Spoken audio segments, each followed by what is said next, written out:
ഇക്കുറി ഒരു ഖത്മെങ്കിലും റമദാനിൽ ഓതി തീർക്കണം എന്ന ആശയം വരുന്ന ഒരു വീഡിയോ വേണം എന്ന് പറഞ്ഞിട്ട് ഞാനൊരു വീഡിയോ ചെയ്തു SSFന് വേണ്ടിയിട്ട്.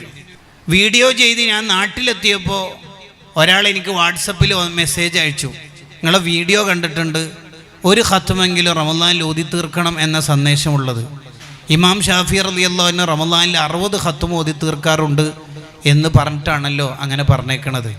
എന്നിട്ട് പിന്നെ മൂപ്പര് പറയാ, മൂപ്പരുടെ ഒരു സുഹൃത്തിൻ്റെ ഉപ്പ ചുമട്ട് തൊഴിലാളിയാണ്. അങ്ങനെ പറഞ്ഞാൽ ഇവിടെ മനസ്സിലാവോ? പോർട്ടർ. അയാൾ എന്ന് പറഞ്ഞാൽ സാധാരണക്കാരനിൽ സാധാരണക്കാരനായ ഒരാൾ. അദ്ദേഹത്തെ പരിചയപ്പെടുത്തിയിട്ട് മൂപ്പര് പറയുന്നത് എന്താ അറിയോ? ബദരീങ്ങളുടെ പേരിൽ ഓരോ ഖത്ം ഓതി തീർത്താളാണ് എന്ന് പറഞ്ഞാൽ ഒരു ഖത്ം ഓതിയിട്ട് ബദരീങ്ങൾക്ക് ഹദ്യ ചെയ്തു എന്നല്ല. നബി സല്ലല്ലാഹു അലൈഹി വസല്ലം തങ്ങൾ ഒരു ഖത്ം, സിദ്ദീഖ് റളിയല്ലാഹു ഒരു ഖത്ം, ഉമർ റളിയല്ലാഹു ഒരു ഖത്ം, ഉസ്മാൻ റളിയല്ലാഹു, ഇങ്ങനെ ബദരീങ്ങൾക്ക് എല്ലാവർക്കും കൂടി ഓരോ ഖത്ം ഓതി തീർത്ത ഒരു പച്ച മനുഷ്യൻ. ഇത്തരത്തിലുള്ള സാധുക്കളെ പരലോകത്തെത്തുമ്പോൾ ഈ ബദരീങ്ങൾ പൊതിയൂലി ഇവരെയൊക്കെ എനിക്ക് വേണമെന്ന് പറഞ്ഞിട്ട് എന്താ ചങ്ങായിമാരെ നമുക്കൊക്കെ ഉള്ളത്? എപ്പോഴാണ് ഈ ഇൻസ്റ്റയിൽ നിന്നും വാട്സപ്പിൽ നിന്നും റീൽസ് എന്നൊക്കെ നമ്മൾ ഇറങ്ങുക? എപ്പോഴെങ്കിലും. എന്തെല്ലാമായിരുന്നു നമ്മൾ 27-ാം രാവിലെ തീരുമാനം, എന്തെല്ലാമായിരുന്നു ഒറ്റയിട്ട രാവുകളിലെ ദുആ. എത്ര ഇബാദത്ത് നമുക്കിപ്പോൾ ഉള്ളത്. ശവ്വാലിൽ 6 നോമ്പെടുത്താൽ റമദാൻ്റെ കൂടെയുള്ള ഒരു മാസത്തെ നോമ്പിൻ്റെ കൂടെ അതുകൂടി എടുത്താൽ ഒരു വർഷത്തെ നോമ്പ് ഓഫർ അല്ലാഹ് നമുക്ക് തന്നത് അള്ളാഹ്ക്ക് എന്തോ കിട്ടാനാ? ആ ഹദീസ് കേട്ടപാട് നമ്മൾ തിരിച്ചു പറയൽ ശവ്വാല് തീരുന്നതിൻ്റെ ഉള്ളിൽ എടുത്താൽ മതിയല്ലോ അല്ലേ? എടുത്ത തന്നെ ഒന്നെങ്കിലും എടുത്തോന്ന് ചോദിച്ചോക്കെ, എടുത്ത തന്നെ. ചിലത് അള്ളാഹു ഫർള ആക്കൂല മനഃപൂർവ്വം. എന്തേ അവിടെ നോക്കാല എടുക്കോന്ന്. ഈ രാവിലെ എണീക്കൽ എങ്ങനെ നടക്കൂലേ? വേറെ എന്തും ഞാൻ ചെയ്യാം. എന്നിട്ട് റമദാനിൽ എണീറ്റില്ലേ 20, അയ്യോ അത്ര റക്കാത്ത് എന്നെ കൊണ്ടാവില്ല. നിസ്കരിച്ചിട്ടില്ലേ റമദാനിൽ? വേറെ എന്തു ഞാൻ ചെയ്യും സാറേ, പട്ടിണി, അത് നടക്കുകയില്ല റമദാനിൽ. അതൊക്കെ നമ്മളെ കൊണ്ട് അള്ളാഹു തെളിയിച്ചിട്ട് 30 ദിവസം 29 ദിവസം സ്റ്റോപ്പ് ചെയ്യിപ്പിച്ചതാ. അതെന്തിന്? എല്ലാം നടക്കൂ, വെറുതെ എനിക്ക് തോന്നിയാണ്, ഇനി നീ നന്നാവണ വേണ്ടി നീ തന്നെ തീരുമാനിച്ചോളൂ. അതാണ് റമദാൻ. You can. സൈക്കോളജിയുടെ ഡയലോഗല്ല, നിനക്ക് കഴിയും. അത് നിനക്ക് പകലെ തിന്നാതെ കുടിക്കാതെ രസങ്ങളിൽ നിന്ന് മാറി നിൽക്കാനും രാത്രി നിസ്കരിക്കാനും നിന്നെ കൊണ്ട് കഴിയും. തെളിയിച്ചില്ലേ? നമ്മൾ തന്നെയല്ലേ അതിൻ്റെ ആൾക്കാർ, നമ്മളെ കൊണ്ടല്ലേ അള്ളാഹു തെളിയിച്ചത്. അതെ. എന്നിട്ട് റമദാൻ സ്റ്റോപ്പ് ചെയ്തു. ഇനി 11 മാസക്കാലം എങ്ങനെ ജീവിക്കണമെന്ന് നിങ്ങൾ തന്നെ തീരുമാനിച്ചോളൂ. സവാബുൽ ഹസനത്തി അൽ ഹസനത്തു ബഅദഹാ. ഒരു നന്മ അള്ളാഹു സ്വീകരിച്ചാൽ അതിൻ്റെ അടയാളം അതുപോലത്തെ നന്മ ഇനിയും ചെയ്യാൻ കഴിയുന്ന. ഹജ്ജ് സ്വീകരിച്ചതിൻ്റെ അടയാളം എന്താ? ഉംറ സ്വീകരിക്കുന്നതിൻ്റെ അടയാളം എന്താ? തൗബ സ്വീകരിച്ചതിൻ്റെ അടയാളം എന്താ? റമദാൻ സ്വീകരിച്ചതിൻ്റെ അടയാളം എന്താ? തുടർന്ന് അത്തരം നന്മകൾ വീണ്ടും വീണ്ടും ചെയ്യാനുള്ള തൗഫീഖ്. അതാണ്. അപ്പൊ റമദാൻ നമ്മളിൽ നിന്ന് സ്വീകരിച്ചിട്ടുണ്ടോ ഇല്ലയോ എന്നുള്ളത് നോക്കാൻ വേറെ ആരോടും ഫത്വ ചോദിക്കേണ്ടതില്ല. ഇസ്തഫ്തിലി നഫ്സിക, നീ നിന്നോട് തന്നെ ചോദിക്കുക. വിത്തർ നിസ്കാരത്തോട്, ഖുർആൻ പാരായണത്തോട്, ജമാഅത്ത് നിസ്കാരത്തോട്, ഇഅ്തികാഫിനോടുള്ള താല്പര്യം നിന്റെ മനസ്സിന്ന് പോയോ? ആ ചോദ്യത്തിന്റെ ഉത്തരമാണ് റമദാൻ നമ്മളിൽ എന്ത് ബാക്കി വെച്ചു എന്നുള്ളതിന്റെ ചോദ്യത്തിന്റെ ഉത്തരവും. അത് പൊന്മളുസ്താനോട് ചോദിക്കരുത്, അത് പേരോട് ഉസ്താനോട് ചോദിക്കേണ്ടതല്ല, നമ്മളോട് എന്നെ ചോദിക്കുക. ഹൃദയത്തിലേക്ക് ഒരു സെൽഫി എടുക്കുക. ഇപ്പോൾ എനിക്ക് ഇഅ്തികാഫിരിക്കാൻ താല്പര്യമുണ്ടോ? ജമാഅത്ത് നിസ്കാരത്തോട് റമദാനിൽ കാണിച്ച കണിശത ഇപ്പോൾ എനിക്ക് സ്വീകരിക്കുന്നുണ്ടോ? എൻ്റെ ഹൃദയത്തിലുണ്ടോ? ഈ ഉത്തരങ്ങളാണ് നമ്മളിൽ ഉണ്ടാവേണ്ടത്. യഥാർത്ഥത്തിൽ നമ്മൾ നമ്മളെ തന്നെ ഇങ്ങനെ വിചാരണ നടത്തിക്കൊണ്ടിരിക്കണം. എങ്കിൽ ആഖിറത്തിൽ അധികം വലിയ പ്രശ്നമൊന്നും എമിഗ്രേഷൻ സമയത്തുണ്ടാവില്ല. ഹാസിബു അൻഫുസകും ഖബല അൻ തുഹാസബു.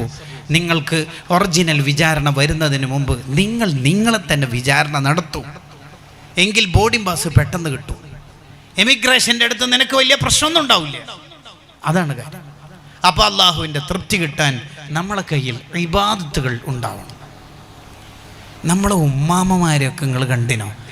ആകപ്പാട് ആ പാവങ്ങൾ 3ാം ക്ലാസ് 4ാം ക്ലാസ് വരെയൊക്കെയാണ് മദ്രസയൊക്കെ പഠിച്ചേക്കണത്. ആകപ്പാട് 3ാം ക്ലാസ് 4ാം ക്ലാസ് വരെയൊക്കെ. എന്നിട്ട് എത്രയാ റക്അത്ത് തഹജ്ജുദ്, എത്ര റക്അത്താ ളുഹ നിസ്കരിക്കണത് അവർ. യാസീനും മുൽക്കും സജദയും റഹ്മാനും വാഖയും മുസമ്മിലും ജിന്നും ദുഖാനും എല്ലാം ഡെയിലി അവർ പാരായണം ചെയ്യുന്നില്ലേ? ഇല്ലേ? അവരല്ലേ അള്ളാഹുവിൻ്റെ പൊരുത്തം വാങ്ങിയവർ? കൂട്ടുകാരെ, നമ്മളൊന്ന് സോഷ്യൽ മീഡിയയിൽ നിന്ന് ഇറങ്ങൂ. അള്ളാഹുവിൻ്റെ ഇഷ്ടം കിട്ടാൻ പരമാവധി ജീവിതത്തിൽ ഇബാദത്തുകൾ ചെയ്യൂ. അതാണ് ഒന്നാമത്തെ കാര്യം. രണ്ടാമത്തത് മഹാന്മാരെ എഴുതി വെക്കുകയാണ്.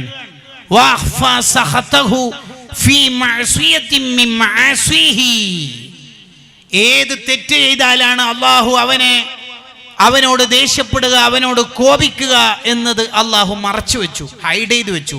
എന്തിന്?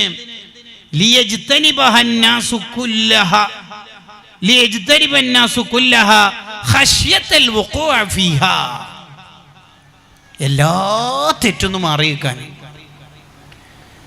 ഏതെങ്കിലും ഒരു തെറ്റുണ്ടായിരിക്കും അവനോട് അള്ളാഹു ദേഷ്യപ്പെടുന്നത്, അള്ളാഹുവിൻ്റെ കോപം ഇറങ്ങണത്.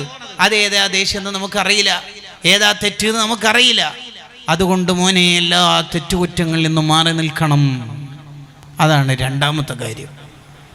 3 വഅഖ്ഫാ ലൈലത്തുൽ ഖദ്രി ഫീ റമളാന ലിയജ്തഹിദൻ നാസു ഫീ ഇഹ്യാഇ ലയാലിഹി റജാഅൻ യുസാദിഫൂഹാ. എപ്പോഴാണ് ലൈലത്തുൽ ഖദർ? റമളാനിൽ ഏത് രാത്രിയാണെന്നറിയില്ല. അത് അള്ളാഹു മറച്ചു വെച്ചതാണ്. എന്തിന്? എല്ലാ രാത്രിയും ഹയാത്താക്കാൻ. നമ്മളെന്താ റമളാനിൽ കാര്യമായിട്ട് ചെയ്തത്? അധികം പറയാൻ തന്നെ പേടിയുണ്ട്. പറഞ്ഞ ആളെ ഉപ്പിലിട്ടൊക്കെ പേടിയാ. യഥാർത്ഥത്തിൽ റമളാൻ എന്ന് പറഞ്ഞാൽ എന്താണ്? റമളാൻ എന്ന് പറഞ്ഞാൽ എന്താ? റമളാൻ കുറെ കൂടി നമ്മൾ ഒതുങ്ങിക്കൂടേണ്ട മാസമാണ് റമളാൻ എന്ന് പറഞ്ഞാൽ. നിങ്ങൾ കണ്ടില്ല, ലോകത്തുള്ള ഇന്നേ വരെ ജീവിച്ചു പോയ സർവ്വമഹാന്മാരും ദർസ് നിർത്തിവെക്കുന്നു, ഖുർആൻ ഓത്തിൽ ഇഅ്തികാഫിൽ ഒതുങ്ങിക്കൂടുന്നു. അങ്ങനെയാ വേണ്ടത്. ശരിക്ക് ഒതുങ്ങിക്കൂടുക. ഒരു ഒതുങ്ങിക്കൂടലിന്റെ മാസമാണ് റമളാൻ എന്ന് പറഞ്ഞാൽ. ബസ്തിന്റെ മാസമല്ല, വിശാലമായി. നിന്റെ അടുത്ത് എപ്പോഴാണ് നോമ്പ് പറ സൈനബ? 25-നാ. ഷെഫീഖൊക്കെ പറയുന്നത്, ഷെഫീച്ച പറയണത് 26-ന് ഓർക്ക് വേണമെന്ന്. ഞാൻ പിന്നെ ഏതായാലും 30. നിങ്ങളേതാണ്? ഭയങ്കരല്ലേ ഡെക്കറേഷൻ, പന്തല്. അധികം പറഞ്ഞാൽ എനിക്കും എന്നെ പേടിയുണ്ട്, പിടിച്ച് ഉപ്പിലിട്ടക്കാൻ പേടിയുണ്ട്. പണ്ടൊക്കെ റമളാനിലെ തറാവീഹുകൾക്ക് എത്രയാ മനുഷ്യന്മാരുണ്ടായിരുന്നേ.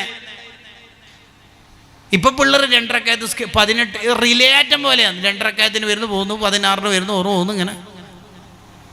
ഇനി തറാവീഹിനുള്ളവർ തന്നെ നെക്സ്റ്റ് പോകുന്നത് ബീച്ചിലേക്കാ.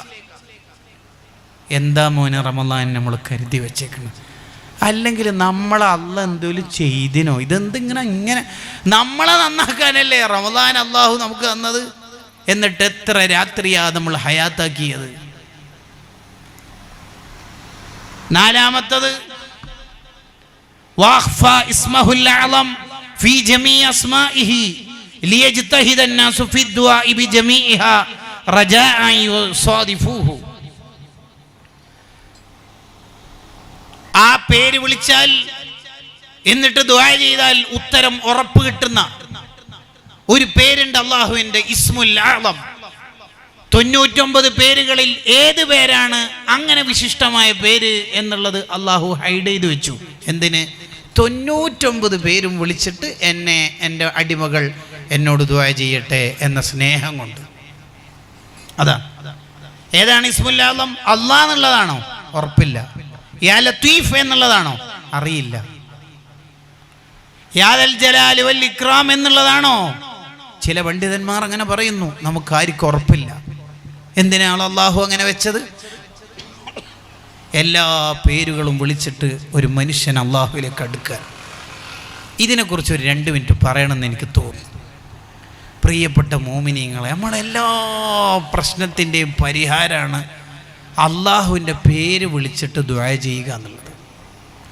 യാ അല്ലാഹു യാ റഹ്മാനു യാ റഹീമു യാ മലിക്കു യാ ഖുദ്ദൂസു യാ സലാമു യാ മുഅ്മിനു യാ മുഹൈമിനു യാ അസീസു യാ ജബ്ബാറു യാ മുതകബ്ബിർ, യാ ഖാലിഖ്, യാ ബാരി, യാ മുസവ്വിർ എന്നിങ്ങനെ വിളിച്ചിട്ടുള്ള 99 പേര് വിളിക്കാൻ 5 മിനിറ്റ് വേണ്ട. ആ പേരുകളുടെ അർത്ഥമെങ്ങാനും ഒരാൾ പഠിച്ചാൽ അയാൾ നന്നാവാൻ വേറെ ഒന്നും വേണ്ട. ഈ പേരിനെ കുറിച്ച് മാത്രം വിശദീകരിക്കുന്ന 100 കണക്കിന് ഗ്രന്ഥങ്ങൾ ഇമാമിങ്ങൾ എഴുതി വെച്ചിട്ടുണ്ട്. 100 കണക്കിന് ഗ്രന്ഥങ്ങൾ. യാ അല്ലാഹ്, ഓരോ പേരിനും എത്രയാ പവറുകൾ. യാ ലത്തീഫ്, എല്ലാ കണ്ണേറിൽ നിന്നും എല്ലാ അപകടങ്ങളിൽ നിന്നും രക്ഷപ്പെടാനുള്ള എത്ര വിശിഷ്ടമായ നാമങ്ങളാ അസ്മാഉൽ ഹുസ്നയിൽ അള്ളാഹു സംവിധാനിച്ചു വെച്ചേക്കുന്നത്. ഉമ്മമാരെ, ഉപ്പമാരെ, നമ്മളെയൊക്കെ കുഞ്ഞിളം കാലത്ത് നമ്മുടെ ഉമ്മമാർ, ഉപ്പമാർ നൂറുൽ ഈമാൻ എന്ന പേരിലാണ് ഈ അസ്മാഉൽ ഹുസ്നയെ പരിചയപ്പെടുത്തി തന്നത്. അതെ, പല വീടുകളിലും രാവിലെ ചായ സ്നാക്സ് കിട്ടണമെങ്കിൽ നൂറുൽ ഈമാൻ ചെല്ലണം എന്നാ പറയല്. എൻ്റെ നാട്ടിലെ പരിസര പ്രദേശത്ത് പല സ്ഥലത്തും നൂറുൽ ഈമാൻ്റെ മജ്ലിസ് ആഴ്ചയിൽ നടക്കുന്നു. ഒരുപാട് ചെറുപ്പക്കാർ പങ്കെടുക്കുന്നു. വാർഷിക പരിപാടികളിൽ പലപ്പോഴും പങ്കെടുക്കാൻ തൗഫീഖ് ലഭിച്ചിട്ടുണ്ട്. അവിടുത്തെ ചെറുപ്പക്കാരൊക്കെ എല്ലാ ദിവസവും രാവിലെ 99 പേരും അള്ളാൻ്റെത് ചൊല്ലും. 5 മിനിറ്റ് വേണ്ട. യാ അല്ലാഹു, യാ റഹ്മാൻ, യാ റഹീം, യാ മലിക്കു ഇങ്ങനെ ചെല്ലാൻ 5 മിനിറ്റ് എന്തിനാ? ഇതിലെ ഓരോ പേരും കഅബ നോക്കിയിട്ട് 1,00,000 തവണ ചൊല്ലിത്തീർത്ത കേരളീയ പണ്ഡിതന്മാരുണ്ട് നമുക്ക്. അങ്ങനെ റിയാള വീട്ടിയ മഹാന്മാരുടെ അനുയായികളല്ലേ നമ്മൾ.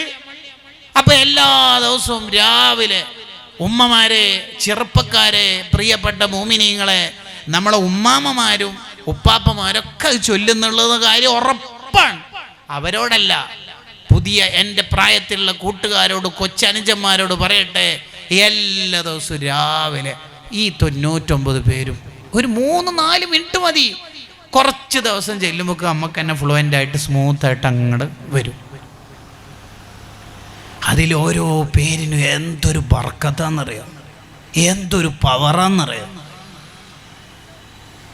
അങ്ങനെ അതിൻ്റെ അർത്ഥം പഠിച്ച് മനപ്പാഠമാക്കി ആ ജീവിതം നമ്മളെ ജീവിതത്തിലേക്ക് കൊണ്ടുവന്നാൽ, ഉദാഹരണത്തിന് യാ റഹ്മാനു യാ അല്ലാഹ്, ഓ കരുണ ചെയ്യുന്ന റബ്ബേ എന്ന് പറയുമ്പോൾ നമ്മളെ മനസ്സിൽ ഞാനിങ്ങനെ അള്ളഹാനോട് എന്നോട് കരുണ ചെയ്യണേ എന്ന് പറയുന്നത്, ഞാൻ എൻ്റെ മക്കളെല്ലാം അടിക്കുന്നു, എൻ്റെ ബോസ്, എൻ്റെ സ്റ്റാഫിനോടൊക്കെ കരുണയില്ലാതെ പെരുമാറുന്നത് ശരിയാവില്ലല്ലോ അല്ലേ. ഞാനും നല്ല കരുണ അല്ലേ. യാ ലത്തീഫു യാ അല്ലാഹ്, ഓ സ്നേഹമുള്ള റബ്ബേ. ഞാൻ എന്നിട്ട് ഭാര്യനോട് ചൂടാവില്ലല്ലേ പരിപാടിയല്ലേ, മാറണല്ലേ. യാ ഹലീമു യാ അല്ലാഹ്, എത്ര തെറ്റ് ചെയ്താലും അവർക്ക് പുറത്തു കൊടുക്കുന്ന, ആരെന്ത് ചെയ്താലും അവർക്ക് ലഭിച്ചുകൊണ്ടിരിക്കുന്ന, കൊടുത്തുകൊണ്ടിരിക്കുന്ന നിഅമത്തുകളെ ഊരിയെടുക്കാത്ത റബ്ബേ. ശരിയാണല്ലേ, ഞാനൊക്കെ എന്തെല്ലാം ചെയ്തിട്ടോ അള്ളാഹു എൻ്റെ ചെവി, എൻ്റെ കണ്ണ്, എൻ്റെ കാത് ഇതൊന്നും ഊരിയെടുത്തിട്ടില്ല, കേൾവി, കാഴ്ചയൊന്നുമില്ലേ. യാ ഹലീമു യാ അല്ലാഹ്, സഹനമുള്ള റബ്ബേ, എന്നോട് ആരെങ്കിലും എന്തെങ്കിലും ചെയ്താൽ ഇനി മേലാലും ഒരിക്കലും ഞാൻ കടം കൊടുക്കൂല എന്നല്ലേ. ശരിയാവില്ലല്ലേ അല്ലേ, അത് ശരിയല്ലല്ലേ. ശരിക്ക് മിനിനാന്നല്ലേ ഒരു ഗുഡ്സ് ഓട്ടോറിക്ഷ എൻ്റെ വണ്ടിക്ക് ജസ്റ്റ് ഒന്ന് സ്ക്രാച്ച് ആക്കും വിധം റോങ് സൈഡിൽ കയറിയപ്പോൾ ഞാൻ വണ്ടിയിൽ നിന്ന് ഇറങ്ങിയിട്ട് അയാളോട് ചൂടാവാൻ പോകുമ്പോൾ തിരിച്ച് വണ്ടിയിലേക്ക് തന്നെ വന്നു. എന്നിട്ട് തൊപ്പി എടുത്തിട്ട് ഊരിയിട്ട് സീറ്റിൽ വെച്ച് അയാളോട് ചൂടായിട്ട് തിരിച്ചു വന്നു. എന്നിട്ട് കാറിൽ ഉള്ള ഉസ്താദിനോട് പറഞ്ഞു, ഉസ്താദ് തൊപ്പി ഇട്ടാൽ ചിലതൊന്നും പറയാൻ കഴിയില്ല, ചെറുത് പറയണമെങ്കിൽ തൊപ്പി അയക്കണമെന്ന്. അപ്പോഴാണ് ഉസ്താദിൻ്റെ ഒരു ചോദ്യം, പ്രസക്തമായ ചോദ്യം, മോൻ ജീവിതത്തിൽ എന്തിനാണ് തൊപ്പി ഇടുന്നത്? അയച്ചത് ഇതിനാണെന്ന് പറഞ്ഞല്ലോ, എന്തിനാ ഇപ്പം തൊപ്പി ഇടുന്നത്? ചോദ്യം മനസ്സിലായില്ല. തൊപ്പി ഇടുന്നത് എന്തിനാ? പല തെറ്റുകുറ്റങ്ങളൊന്നും മാറി നിൽക്കണമെങ്കിൽ ഒരു സംരക്ഷണം അല്ലേ. പക്ഷെ നീ ഇപ്പം എന്താ ചെയ്യുന്നത്? തെറ്റ് ചെയ്യണമെന്ന് തോന്നുമ്പോൾ ഈ സംരക്ഷണം അയച്ചു നോക്കുക. ഏതുപോലെ ഒരുത്തൻ വാട്സപ്പിൻ്റെ സ്റ്റാറ്റസ് ഒരു ഉസ്താദിൻ്റെ വാലും വെച്ച് മ്യൂസിക് സിനിമ പാട്ടും വെച്ച് ഇത് കണ്ട ഒരു നല്ല ആൾ ചോദിച്ചു, എന്താടാ ഇത് രണ്ടും കാടെ? അവൻ അപ്പാടെ ഡിലീറ്റ് ആക്കി. എന്ത് ഉസ്താദിൻ്റെ വാല്?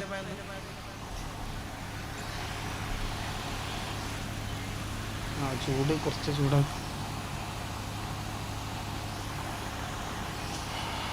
യാ അല്ലാഹ്, ഇങ്ങനെ അള്ളാഹുവിൻ്റെ പേര് പഠിച്ച് അള്ളാഹിൻ്റെ സ്വഭാവം നമ്മളെ ജീവിതത്തിലേക്ക് കൊണ്ടുവരണം.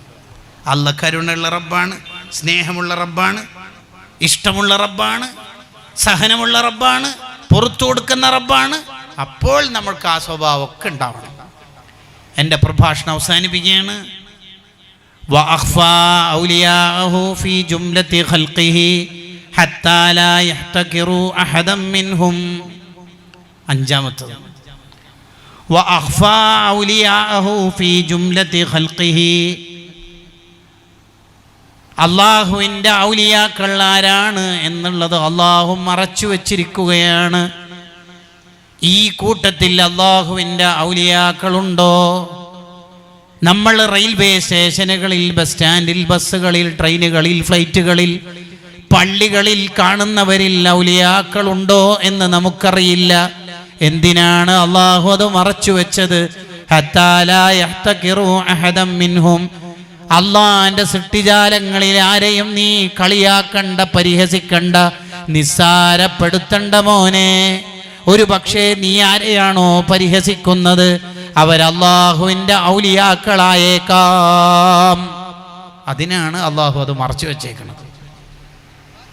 അതിനാണ് അള്ളാഹു മറച്ചു വെച്ചേക്കുന്നത്. ഒരാളെയും നമ്മൾ നിസ്സാരാക്കരുത്.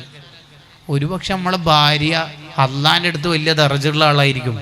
പിന്നെ എങ്ങനെ നമ്മളത് പറയാ? നമ്മളെ ഭർത്താവ് അള്ളാഹുവിൻ്റെ ഇഷ്ടക്കാരനായിരിക്കും. നമ്മുടെ മക്കളുടെ കൂട്ടത്തിൽ, കുടുംബാംഗങ്ങളിൽ, പള്ളിയിൽ വരുന്നവരിൽ, സ്റ്റുഡൻസിൽ, ടീച്ചേഴ്സിൽ, ഉസ്താദുമാരിൽ അള്ളാഹുവിൻ്റെ അടുത്ത് വലിയ സ്ഥാനമുള്ളവരുണ്ടാകും. മോനെ, നീ ആരെയും പരിഹസിക്കരുത്. നീ ആരെയാണോ കളിയാക്കുന്നത്, പരിഹസിക്കുന്നത്, അയാൾ നിന്നെക്കാൾ അള്ളാഹുവിൻ്റെ അടുത്ത് ദറജ ഉള്ള ആളായിരിക്കും. ആരെയും കളിയാക്കരുത്. ഒരാൾ എപ്പോഴാണ് നല്ല ആളാവുന്നത്? ആരെ കണ്ടാലും അയാൾ എന്നെക്കാൾ നല്ല ആളാണ് എന്ന് തോന്നുമ്പോഴാണ് ഒരു മനുഷ്യൻ നന്നാവുന്നതെന്ന് സയ്യിദുനാ അബൂ യസീദുൽ ബിസ്താമി റളിയല്ലാഹു അൻഹു പറയാം. അപ്പൊ ചെറിയൊരു കുട്ടിനെ കണ്ട നമ്മളെന്താ വിചാരിക്കേണ്ടത്? ഈ കുട്ടി എൻ്റെ അത്ര തെറ്റ് ചെയ്തിട്ടില്ലല്ലോ എന്ന്. പ്രായമുള്ള ഒരാളെ കണ്ടാൽ എന്ത് വിചാരിക്കണം? മൂപ്പരുടെ അത്ര സുജൂദ്, ഇബാദത്ത് ഞാൻ നിർവഹിച്ചിട്ടില്ലല്ലോ. ഒരു നായയെ കണ്ടാൽ എന്ത് വിചാരിക്കണം? ഈ നായ ഏതായാലും നരകത്തിൽ പോവില്ലാന്ന് ഉറപ്പല്ലേ, അല്ലേ? അപ്പോൾ ആരെ കണ്ടാലും അയാൾ എന്നെക്കാൾ ടോപ്പാണ് എന്ന് വിചാരിക്കുമ്പോൾ എല്ലാവരും ബഹുമാനിക്കും. ഒരാളെയും നിസ്സാരപ്പെടുത്തരുത്. പുതിയ കാലം എന്ന് പറഞ്ഞാൽ ട്രോളിൻ്റെ, കളിയാക്കലിൻ്റെ ഒരു കാലാണ്. കുഫർ കഴിഞ്ഞാൽ ഇസ്ലാമിൽ ഏറ്റവും വലിയ തെറ്റ് എന്നെ കളിയാക്കലാണ്. പ്രത്യേകിച്ച് ഔലിയാക്കളാകുന്ന മഹാന്മാരെ കളിയാക്കിയാൽ ഈമാനില്ലാതെ മരിച്ചു. ബിദഅത്തുകാരുടെ ഏറ്റവും വലിയ പ്രശ്നം അവർക്ക് മഖ്ബറ, ഔലിയാക്കൾ, തങ്ങന്മാർ എന്ന് പറഞ്ഞാൽ അവർക്ക് തീരെ വില ഉണ്ടാവില്ല. അതുകൊണ്ട് അതിലൊന്നും നമ്മൾ പെട്ടുപോകാൻ പാടില്ല. ഔലിയാക്കളെ മഹബത്ത് വെക്കുന്നവരാവണം നമ്മൾ. ആരാണ് അള്ളാഹുവിൻ്റെ വലിയ എന്ന് നമുക്കറിയില്ല. അതുകൊണ്ട് ഒരാളെയും നിന്ദിക്കാൻ പാടില്ല. ഒരാണും പെണ്ണും കൂടി വ്യഭിചരിക്കുന്നത് ഞാനെങ്ങാനും കണ്ടുപോയാൽ, ലൗ റഅയ്തു സാനിയൻ, ഒരാണും പെണ്ണും കൂടി വ്യഭിചരിക്കുന്നത് ഞാൻ കണ്ടുപോയാൽ ലസതർതുഹു ബിസൗബിൻ, ഞാനൊരു വസ്ത്രം ഇട്ടിട്ട് മറച്ചു വെക്കുന്ന എന്ന് പറഞ്ഞാൽ ആ തെറ്റ് ഞാൻ നോക്കൂല എന്ന് മാത്രമല്ല, ആ തെറ്റ് ഞാൻ ആരോടും പറയില്ലെന്ന് സയ്യിദുനാ അബൂബക്കറിന് സിദ്ദീഖ് റളിയല്ലാഹു അൻഹു. കണ്ടങ്ങൾ എന്തേ? തഖല്ലക്കും ബി അഖ്ലാഖില്ല. അല്ലാഹ് നമ്മൾ ആരുടെയെങ്കിലും തെറ്റ് പുറത്ത് പരസ്യപ്പെടുത്താറുണ്ടോ? അപ്പം മഹലിൽ നിന്ന് ആ ഉസ്താദ് എന്തിനാ പോയത്, കോളേജിൽ നിന്ന് ആ ടീച്ചർ എന്തിനാ പോയത്, പിന്നെ എന്തിനാ മൂപ്പര് ഒഴിവാക്കിയത്, അതെന്തിനാ നാട്ടുകാരുടെ അടുത്ത് പരസ്യപ്പെടുത്തുന്നത്? ഒഴിവാക്കിയതിന് മതിയായ കാരണം ഉണ്ടെങ്കിൽ അവിടെ വെച്ചാൽ മതിയല്ലോ. നാട്ടുകാരുടെ അടുത്ത് പരസ്യപ്പെടുത്തണോ? സോഷ്യൽ മീഡിയ ഇട്ട് അലക്കണോ? വാട്സപ്പിൽ ചർച്ച ചെയ്യണോ? വേണ്ട വേണ്ട. ഒരാളെ അള്ളാഹു വലിയ സ്ഥാനത്തേക്ക് എത്തിക്കാൻ ഉദ്ദേശിച്ചാൽ അയാൾക്കാണെങ്കിൽ അതിന് മതിയായ ഇബാദത്തില്ലെങ്കിൽ അള്ളാഹു എന്താ ചെയ്യാന്നറിയാം? അയാൾ അസൂയാലുക്കൾക്ക് വിട്ടുകൊടുക്കും. എന്തിന്? അയാൾ ആ അസൂയാലുക്കൾ എല്ലാവരും പാടെ മൂപ്പരുടെ കുറ്റം പറയും. 10-15 ആജിക്കമാരൊക്കെ ആ ഗീബത്തിൻ്റെ അർജൻറ്റ് മീറ്റിങ്ങിൽ വാട്സപ്പ് ഗ്രൂപ്പിൽ പെട്ടിട്ടുണ്ട്. ഈ 13 ആജിക്കാൻ്റെ ഹജ്ജ് ഈ പാവത്തിന് കിട്ടും, ഫീ ലൈലത്തിൻ വാഹിദ, ഒറ്റ രാത്രി കൊണ്ട് ഇയാൾ ഏറ്റവും വലിയ സൂഫിയായി മാറുന്നു. നമ്മളാരെയും നിസ്സാരപ്പെടുത്തരുത്, ഒരാളെയും ചെറുതാക്കരുത്, നല്ല മനുഷ്യന്മാരായി മാറണം. ഔലിയാക്കളെ സ്നേഹിക്കണം, മഹബത്ത് വെക്കണം. ഔലിയാക്കളുടെ സ്ഥാനവും മഹത്വവും നമ്മൾ ചെറുതാക്കരുത്. അവരുടെ സ്ഥാനം എന്താണെന്ന് അറിയാതെ നമ്മളൊന്നും സംസാരിക്കാനും പാടില്ല. കേട്ട് കേൾവികളൊന്നും കറാമത്തായിട്ട് പറയാനും പറ്റില്ല. പുതിയ കാലത്തൊരു സൂക്കടാണ് ഞാനും ആ വലിയും തമ്മിൽ വലിയ ബന്ധാണെന്ന് സ്ഥാപിച്ചെടുക്കാനുള്ള അജണ്ട. അതെന്താണെന്നറിയാം, അതൊരു മാർക്കറ്റിംഗ് ആണ്. ഉദാഹരണത്തിന് ഞാനിപ്പം വലിയാണ്, ഔലിയാക്കളിൽ പെട്ട ആളാണെന്ന് പുതിയ കാലത്ത് പറഞ്ഞാൽ ഒരു മനുഷ്യൻ അത് അംഗീകരിക്കൂല. ഉറപ്പല്ലേ? ഉറപ്പാണ്. അപ്പോൾ പിന്നെ ഇപ്പോഴത്തെ ട്രിക്ക് എന്താണെന്ന് വെച്ചാൽ ആ വലിയമായിട്ട് എനിക്ക് വലിയ ബന്ധമുണ്ട് എന്ന് തെളിയിച്ചുകൊണ്ടേയിരിക്കാനുള്ള കാര്യങ്ങൾ ചെയ്തുകൊണ്ടിരിക്കും. അതൊരു മാർക്കറ്റിംഗ് പരിപാടി. ഇമാം ഷഹറാനി തങ്ങൾ എന്നെ ആ കാര്യം പറയുന്നുണ്ട്. ചില വഫാത്തായ മഹാന്മാരുമായിട്ട് എനിക്ക് വലിയ ബന്ധമാണെന്ന് ഇങ്ങനെ തെളിയിക്കാൻ ചിലർ പലതും കളവുകൾ ഇങ്ങനെ പറഞ്ഞുകൊണ്ടിരിക്കും. നമ്മളങ്ങനെ ഒരു കളവും വിശ്വസിക്കരുത്, ഒരു കളവും പറയരുത്, ഓവറാക്കരുത്. എല്ലാം മിതത്തോടു കൂടിയാവണം. നമ്മളെ ജീവിതം നന്നാക്കിയെടുക്കണം. ചെറിയൊരു ചരിത്രം ബർക്കത്തിന് വേണ്ടി പറഞ്ഞ് ഞാൻ എൻ്റെ സംസാരം അവസാനിപ്പിക്കാം.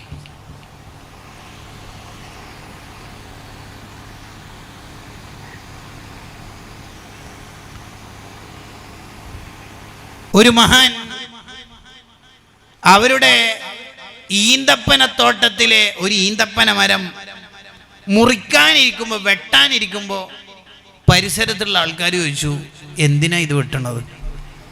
ആ മഹാൻ പറഞ്ഞു, ഈ ഈന്തപ്പന തടിയുണ്ടല്ലോ, ആ തടിയുടെ ഉള്ളിലുള്ള കാമ്പ്, വാഴയുടെ തടിയുടെ ഉള്ളിലൊക്കെ ഉള്ള പോലെ കാമ്പ്, ഇതിൻ്റെ ഉള്ളിലുള്ള അത്തരത്തിലുള്ളൊരു സാധനം എൻ്റെ ഉമ്മ ആഗ്രഹം പ്രകടിപ്പിച്ചിട്ടുണ്ട്, അത് കിട്ടാൻ വേണ്ടിയാണ്.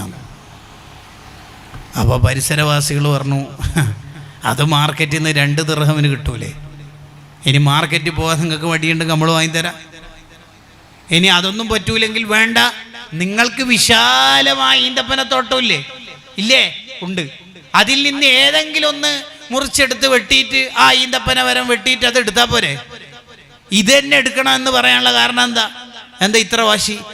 ഇതല്ലേ ഇന്നലെ മിന്നാന്നെങ്ങാനും കച്ചവടത്തിന് ലേലത്തിന് വിളിച്ചപ്പോൾ 1000 ദിർഹം വില പിടിപ്പുള്ളതല്ലേ?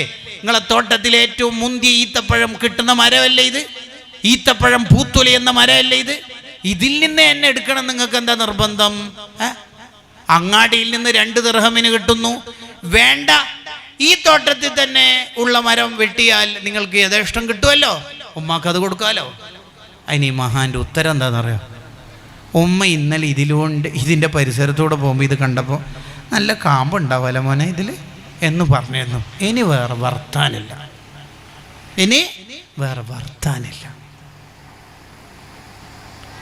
കൂട്ടുകാരെ, നമുക്കാദ്യം പൊരുത്തം വേണ്ട നമ്മളെ ഉമ്മാരും ഉപ്പാരെയും. അവരുടെ പൊരുത്തമുണ്ടോ പിന്നെ അള്ളാഹ് തൃപ്തിപ്പെടും എന്നുള്ള കാര്യം ഉറപ്പാണ്. ഉപ്പാൻ്റെ ഉമ്മാൻ്റെ പൊരുത്തം ഒരാൾക്ക് കിട്ടിയോ അയാൾക്ക് അള്ളാഹുവിൻ്റെ പൊരുത്തം ഉണ്ടാവും. ചില ചെറുപ്പക്കാർ ചിലപ്പോൾ അവരുടെ മുടിയൊക്കെ കുറച്ച് കോലക്കേടുണ്ടാവും, കണ്ടാലൊരു സുഖക്കുറവുള്ള മുടിയൊക്കെ ഉണ്ടാവും. എന്നാലും ആ മക്കളൊക്കെ അവരുടെ ഉപ്പ ഉമ്മ എന്ന് പറഞ്ഞാൽ അവരുടെ ജീവനായിരിക്കും. എനിക്കറിയാം കുറേ ചെറുപ്പക്കാരുണ്ട് അങ്ങനെ, എത്ര മക്കളുണ്ട് അങ്ങനെ. ഉപ്പ ഉമ്മ എന്ന് പറഞ്ഞാൽ അവർക്ക് തീർന്ന് വേറെ വർത്താനമില്ല. ഏത് സുഹൃത്തുക്കൾ, എന്ത് പിക്നിക്കിന്, എന്ത് ടൂർ എന്ന് പറഞ്ഞാലും ഉമ്മ വിളിച്ചു, മോനിടയുള്ള മോനെ ഇതാ ഉമ്മത്തി, ഇതെത്തിമാ ഞാൻ വരുന്നുണ്ട്, അർജൻറ്റുണ്ട്, ഉമ്മ വിളിക്കുന്നുണ്ട്, വേറെ വർത്താനമില്ല. ഖിയാമത്ത് അടയാളമാണ്. ഉപ്പാനേക്കാളും ഉമ്മാനേക്കാളും സുഹൃത്തുക്കൾ പ്രാധാന്യം കൊടുക്കുന്നത് ഖിയാമത്ത് അടയാളമാണ്. ഖിയാമത്ത് എന്തായാലും സംഭവിക്കും. നമ്മളായിട്ട് അതിനെ വലിച്ച് കൊണ്ടുവരണ്ടെന്നാണ് ഈ പറഞ്ഞതിൻ്റെ അർത്ഥം കേട്ടോ. പറഞ്ഞതിൻ്റെ അർത്ഥം ഉപ്പാക്കും ഉമ്മാക്കും പ്രാധാന്യം കൊടുക്കണം. ഇനി മരിച്ചു പോയവരാണെങ്കിൽ അതെങ്ങനെയാണ് അവരെ സ്നേഹിക്കേണ്ടത്? ഇബ്നു ഹജർ റഹിമഹുല്ല പറയുന്നുണ്ടല്ലോ, മരിച്ചു പോയവരാണെങ്കിൽ ഒരാൾ ജീവിച്ചിരിപ്പുണ്ടെങ്കിൽ ആ ഒരാളെ ഉമ്മയാണുള്ളത് അല്ലെങ്കിൽ ഉപ്പയാണുള്ളെങ്കിൽ അവരെ നന്നായി തൃപ്തിപ്പെടുത്താം. ആ മരിച്ചുപോയ ഉപ്പാക്കും ഉമ്മാക്കും കൂടി സന്തോഷമാണ് ഈ ഒരാളെ കണ്ടിട്ട്, അത്രയും തൃപ്തിപ്പെടുത്താം. അവരുടെ ഇഷ്ടങ്ങൾ വാങ്ങാം. രണ്ടാമത്തത് മരിച്ചുപോയവരുടെ പേരിൽ സ്വതക്ക ചെയ്യുക. അതാണ് മരിച്ചുപോയ മാതാപിതാക്കളുടെ പേരിൽ ഗുണം ചെയ്യുക എന്ന് പറയുന്നതിൻ്റെ താല്പര്യം. ഞാൻ എൻ്റെ സംസാരം അവസാനിപ്പിക്കുന്നു. അള്ളാഹുവിൻ്റെ ഇഷ്ടം ലഭിക്കുന്ന സംസാരമായി വഅലിൻ്റെ മജ്ലിസായി നമ്മളെ ഖബൂൽ ചെയ്യുമാറാവട്ടെ. അൽഹംദുലില്ലാഹി അൽഹംദുലില്ലാഹി റബ്ബിൽ ആലമീൻ ഹംദൻ യുവാഫി നിഅമഹു വയുകാഫി മസീദ. അല്ലാഹുമ്മ സ്വല്ലി അലാ സയ്യിദിനാ മുഹമ്മദിൻ വഅലാ ആലി സയ്യിദിനാ മുഹമ്മദ്. റഹ്മാനായ റബ്ബേ, നമ്മുടെ മജ്ലിസ് നീ ഖബൂലാക്കണേ റഹ്മാനെ.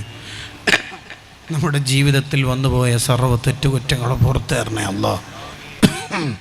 നമ്മളെ നന്നാക്കണേ റഹ്മാനെ. ഇവിടെ ഒരുമിച്ച് കൂടി എല്ലാവർക്കും നീ ബർക്കത്ത് ചെയ്യണേ അല്ലാഹ്. ഇവിടെ മറവിട്ട് കിടക്കുന്ന, ഈ നാട്ടിൽ മറവിട്ട് കിടക്കുന്ന സർവ്വ മഹാന്മാരുടെയും ബർക്കത്ത് നമ്മുടെ ജീവിതത്തിൽ, മക്കളിൽ, കുടുംബത്തിൽ നൽകണേ റഹ്മാനെ. നമ്മളെ മക്കളെല്ലാം നീ സ്വാലിഹീങ്ങളാക്കണേ റഹ്മാനെ. ഗർഭിണികൾക്ക് സുഖപ്രസവം നൽകണേ അല്ലാഹ്. മക്കളില്ലാത്തവർക്ക് നല്ല മക്കളെ നൽകണേ അല്ലാഹ്. നമ്മൾ ഓരോരുത്തരും ഏർപ്പെടുന്ന മേഖലയിൽ നീ ബർക്കത്ത് നൽകണേ അല്ലാഹ്. കടബാധ്യതകളില്ലാത്ത ജീവിതം നൽകണേ റഹ്മാനെ. നമ്മുടെ എല്ലാവരുടെയും ഖൈറായ ഉദ്ദേശങ്ങൾ പൂർത്തിയാക്കണേ അല്ലാഹ്. ബിഫളി സല്ലല്ലാഹു അലാ മുഹമ്മദ് സല്ലല്ലാഹു അലൈഹി വസല്ലം. സല്ലല്ലാഹു അലാ മുഹമ്മദ് സല്ലല്ലാഹു അലൈഹി വസല്ലം. അല്ലാഹുമ്മ സല്ലി അലാ മുഹമ്മദ് യാ റബ്ബി. അസ്സലാമു അലൈക്കും. ഖലീലുൽ മർഇ ദലീലു അഖ്ലിഹിന. ഖലീലുൽ മർഇ ദലീലു അഖ്ലിഹി. ഒരു മനുഷ്യൻ്റെ സുഹൃത്ത് അവൻ്റെ ബുദ്ധിയുടെ തെളിവാണ്, ബുദ്ധിയുടെ അടയാളം. ബുദ്ധി എത്ര ഉണ്ടെന്ന് അവൻ്റെ സുഹൃത്തിന് നോക്കിയാൽ മനസ്സിലാവും. അനിൽ മർഇ ലാ തസ്അൽ ഫസൽ അൻ ഖരീനിഹി. ഒരു ചെറുക്കനെ പുതിയ പ്ലേറ്റ് എടുക്കണമെന്നുണ്ടെങ്കിൽ അവൻ്റെ പ്രൊഫൈലും അവൻ്റെ DP-യും അന്വേഷിക്കുന്നതിന് പകരം അവൻ്റെ ഫ്രണ്ട്സ് ആരൊക്കെ എന്ന് നോക്കിയാൽ മതി. എന്നാൽ തന്നെ ചിത്രം വ്യക്തമാവും. എത്ര കൃത്യമാണ് ഇസ്ലാമിൻ്റെ റൂട്ട്, നിലപാട് നോക്കി. അപ്പോൾ നമ്മളെ മക്കൾ നന്നാവാൻ അവരുടെ ഹൃദയം ദുനിയാവിനോട് ഹുബ്ബില്ലാതെ ശ്രദ്ധിക്കണം. മുന്തി ഇനം ഫുഡ് മാത്രം കൊടുത്ത് പഠിപ്പിച്ചാൽ കുട്ടികൾക്ക് പാവങ്ങളെ സ്നേഹിക്കാനുള്ള മനസ്സുണ്ടാവില്ല. അങ്ങനെ നമ്മളെ മക്കളെ നമ്മൾ ശുദ്ധിയാക്കണം. എന്നിട്ട് ഒറിജിനൽ അബ്ദുള്ളമാരാവണം, അള്ളാഹുവിൻ്റെ അടിമകളാവണം. അങ്ങനെ അള്ളാഹുവിൻ്റെ അടിമകളായി അള്ളാഹുവിൻ്റെ ഇഷ്ടം ലഭിക്കാനുള്ള മാർഗങ്ങളാണ് ഇനി ഇവിടെ പറയുന്നത്. ഖംസത്തുൻ അഖ്ഫാ അല്ലാഹു തആല ഫീ ഖംസത്തിൻ. 5 കാര്യങ്ങളിൽ അള്ളാഹു 5 കാര്യങ്ങൾ ഒളിപ്പിച്ചു വെച്ചിട്ടുണ്ട്. 1, അഖ്ഫാ റിളാഅഹു. അള്ളാഹുവിൻ്റെ തൃപ്തി അള്ളാഹു ഒളിപ്പിച്ചു വെച്ചിരിക്കുന്നത് ഫീ ത്വഅത്തിൻ മിൻ ത്വഅതിഹി. ഇബാദത്തുകളിലാണ്. ഏത് ഇബാദത്ത് ചെയ്താലാണ് അള്ളാഹുവിൻ്റെ ഇഷ്ടം കിട്ടുക എന്നുള്ളത് ഇല്ലല്ലോ. ഏതെങ്കിലും ഒരു ഇബാദത്തായിരിക്കും ചിലപ്പോൾ അവൻ അള്ളാഹുവിൻ്റെ അടുത്ത് ക്ലിക്കാവാൻ കാരണമാകുന്നത്. അതെന്തിനാ അള്ളാഹു അത് ഒളിപ്പിച്ചു വെച്ചത്? ലിയജ്തഹിദന്നാസു ഫീ ജമീഇ ത്വഅതി റജാഅ അൻ യുസാദിഫുഹാ. എല്ലാ ഇബാദത്തും ജീവിതത്തിൽ പരമാവധി ചെയ്ത് എങ്ങനെയെങ്കിലും അള്ളാഹിൻ്റെ ഇഷ്ടം കിട്ടണം എന്ന് വിചാരിക്കാൻ നമ്മൾ അങ്ങനെയാണ് ശ്രദ്ധിക്കേണ്ടത്. നമ്മൾ കേൾക്കുന്ന, അറിയുന്ന എല്ലാ ഇബാദത്തും പരമാവധി അതിൻ്റെ മിനിമം എങ്കിലും നമ്മൾ ചെയ്യണം. താജുൽ ഉലമ ഉള്ളാൾ തങ്ങൾ ഉപ്പാപ്പ വിത്തർ 11 റക്അത്ത് നിസ്കരിക്കുന്ന മഹാനാ. വിത്തർ 11 റക്അത്ത് എല്ലാ ദിവസവും പതിറ്റാണ്ടുകളോളം നിസ്കരിച്ച ആളാണ്. വിത്തർ 11 റക്അത്ത്. അത് നമുക്ക് കഴിയില്ലെങ്കിലും എപ്പോഴും ഒരു 3 റക്അത്തെങ്കിലും വിത്തർ നമ്മൾ നിസ്കരിക്കണം. തറാവീഹ് പോലെ വിത്തർ റമളാനിൽ മാത്രമുള്ള അല്ലല്ലോ. അല്ല, ഹനഫി മദ്ഹബിൽ വിത്തർ വാജിബാണ്. മല്ലം യുത്തിർ ഫലൈസ മിന്ന. വിത്തർ നിസ്കരിക്കാത്തവൻ എന്നിൽപ്പെട്ടവനല്ല എന്ന ഹദീസ് നമ്മൾ ഓർമ്മിക്കണം. താജുൽ ഉലമയുടെ മകൻ ഖുറാ തങ്ങൾ ഉപ്പാപ്പ ഒരു റമളാനിൽ 22 ഖത്മൊക്കെ ഓതി തീർക്കും. ഷാഫി ഇമാമിന്റെ കാലത്തുള്ള മഹാന്മാരെ അല്ല നമ്മൾ ഇവിടെ വായിക്കുന്നത്. നമ്മുടെ ഇടയിൽ ജീവിച്ച ഒരു നേതാവിനെ കുറിച്ചാണ് നമ്മൾ കേൾക്കുന്നത്. തങ്ങളുപ്പാപ്പ തന്നെ പറയണ്ടല്ലോ ഒരു പ്രസംഗത്തിൽ, എന്തൊക്കെ വലിയ റിസ്ക് ഉള്ളതാ, ഞാൻ ഒരു റമളാനിൽ 27 ഖത്മ ഓതി തീർത്തിട്ടുണ്ട്. നിങ്ങൾ ആലോചിച്ച് നോക്കിയേ. നമ്മുടെ ഇടയിൽ ജീവിച്ച് ഒരുപാട് മോമിനീങ്ങളുടെ പ്രശ്നങ്ങൾ പരിഹരിച്ചു കൊടുത്ത് ഒരുപാട് പള്ളി ഉദ്ഘാടനങ്ങൾക്ക് പോയി, ഒരുപാട് ദുആ നേതൃത്വമായി നമുക്കുണ്ടായി. അങ്ങനെ എല്ലാ ഖൈറാത്തിനും മുന്നിൽ നിന്ന് മഹാനായ കൂറത്തങ്ങൾ ഉപ്പാപ്പ ഒരു റമദാനിൽ 22 ഖത്ം ഓതി തീർക്കുന്നു എന്ന് പറയുമ്പോൾ മോമിനീങ്ങൾ അതിൻ്റെ ഒരു മിനിമം നമുക്ക് ഉണ്ടാവണ്ടേ? ആയിരക്കണക്കിന് വാട്സപ്പ് മെസ്സേജ് വായിക്കുന്ന നമ്മൾ ഡെയിലി എൻ്റെ സ്റ്റാറ്റസ് എങ്ങനെ, നമ്മളൊരു പൊട്ടത്തര പറയണത്, എൻ്റെ സ്റ്റാറ്റസ് ആരൊക്കെ നോക്കീന് നോക്കുന്ന പിരാന്ത് ഒരാൾക്കുണ്ട്. ഒന്ന്, എൻ്റെ സ്റ്റാറ്റസ് ആരൊക്കെ നോക്കീന് ഒന്ന്. അപ്പം പിന്നെ അതിൻ്റെ മടക്കം വെച്ചും വേണമല്ല, ബാക്കിയുള്ള എല്ലാവരുടെയും സ്റ്റാറ്റസ് വരുതും അടുത്ത 1 മണിക്കൂറിൽ. എപ്പോഴാണ് നമ്മൾ ഇതൊക്കെ അവസാനിപ്പിക്കുക? ശരിക്കും നമുക്ക് അള്ളാഹു ഒരു 500 കൊല്ലം ആയുസ് തന്നെന്ന് വിചാരിക്കാം. 500 കൊല്ലം മരിച്ച്, പിന്നെ ഒരു 500 കൊല്ലം കൂടി തന്നു, മരിച്ചു, പിന്നെ ഒരു 500 തന്നു, 1500 കൊല്ലം. ഈ 1500 കൊല്ലം ഫുള്ള് തിന്നാണ്ട് കുടിക്കാണ്ട് ജീവിച്ചാൽ യൂട്യൂബിലെ മൊത്തം വീഡിയോസ് കണ്ടു തീർക്കാൻ കഴിയുമോ? ഇല്ലല്ലോ, ഇല്ല. എന്താ നമുക്ക് പണി? ഒരു 18, 19, 20, 21 വയസ്സിൻ്റെ ഇടയിൽ വല്ല അപകടത്തിലും മരിച്ച ഒരു ചെറുപ്പക്കാരൻ എങ്ങനെ ഇപ്പോൾ ഏട് വായിക്കൽ? ആഖിറത്തിൽ ഞാൻ 20-ാം വയസ്സിലാണ് മരിച്ചത്, അതൊക്കെ അറിയാം, വായിക്കട ഏട്. 15-ാം വയസ്സിൽ പ്രായപൂർത്തിയായി, 5 വയസ്സിനിടയിൽ ചെയ്തു തീർത്ത കാര്യങ്ങൾ വായിക്കൂ. 8,48,236 വീഡിയോസ് യൂട്യൂബ് റീൽസ് ഇൻസ്റ്റ വഴി കണ്ടു. വായിക്കാം. അടുത്ത വായിക്കേ. വേറെന്താ നമ്മളെ ചെക്കന്മാർ നമ്മളെ പിള്ളേർ വായിക്കുക? എന്താ വായിക്കുക? ഇനിയിപ്പോൾ ഇന്ന് രാത്രി വീട്ടിൽ പോയിട്ട് എന്താ പരിപാടി നമുക്ക്? ഇനിയിപ്പോൾ ഈ വയല് കഴിഞ്ഞാലും എന്താ ഉണ്ടാവില്ല? നല്ല വയലട്ടോ മൂപ്പരെ ഞാൻ ആദ്യമായിട്ടാണ് നേരിട്ട് കാണുന്നത്. നല്ല വയൽ, കുഴപ്പമില്ല, അടുത്തോലും വിളിച്ചാലോ. ഈ കമൻറ്റുകൾക്കപ്പുറത്ത് ആത്മീയ മജ്ലിസിൻ്റെ ഫീഡ്ബാക്ക് എന്തപ്പോൾ രൂപപ്പെടുന്നത്? എന്താപ്പോൾ നമ്മളിൽ മാറ്റം ഉണ്ടാവുന്നത്? ഉദ്ഘാടനത്തിൽ സി ഉസ്താദിൻ്റെ വയൽ എത്രമാത്രം ഹൃദയഹാരിയായിരുന്നു. അതുമാത്രം പോരെ നമ്മൾ നന്നാവാൻ, നമ്മുടെ കൽബ് ശുദ്ധിയാക്കാൻ. അല്ലാഹ്, നിങ്ങൾ ആലോചിച്ച് നോക്കിയ കൂട്ടുകാരെ.